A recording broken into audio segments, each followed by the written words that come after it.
I'm Edie Lush, and I'm here at the Hub Pavilion in Copenhagen. Very pleased to be joined now by Caio Koch-Weser. He's very kindly agreed to come speak to me. Tell me, first of all, what you want to see coming out of the agreement here in Copenhagen. Well, there's no more time to waste. We have only days left. A lot hinges on the outcome.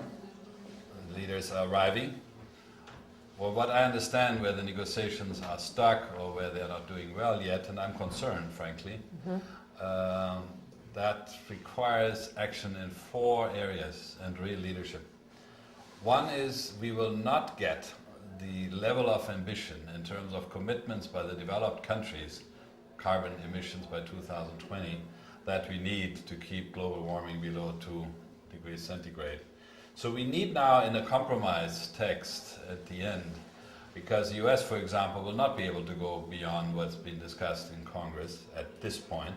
We need in the final agreement a very clear mechanism, a benchmark of the 25 to 40% that we need embodied, and a review process that leads much earlier than otherwise would happen to a revisiting of the level of ambition, and then of course scaling up the level of ambition.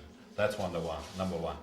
Number 2, on the developing countries side, there's understandably reluctance to submit their nationally appropriate mitigation actions or low carbon growth plans to international MRV, monitoring, reporting, verification.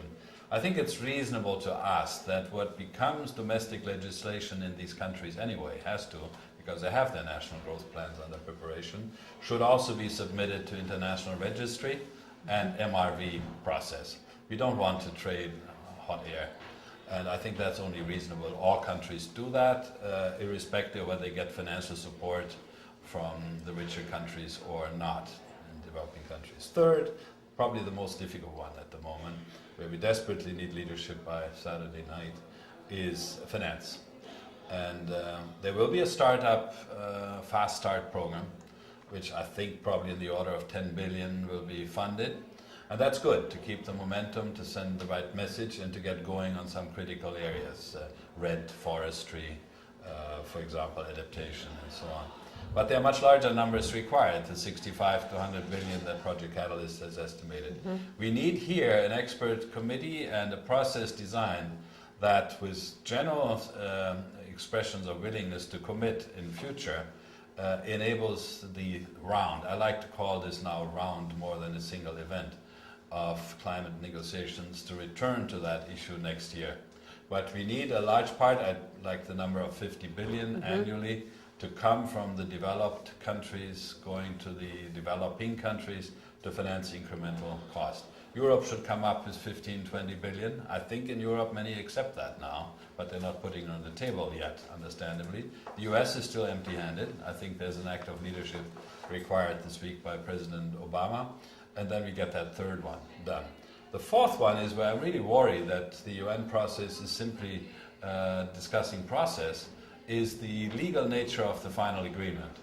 Very simply put, let's put the legality, the legal character of that agreement for a moment aside, agree on the 3 other points I mentioned, and then return to the form. Otherwise, we will endlessly argue which track are we pursuing, the Kyoto or the other one, and we are not getting to the real thing.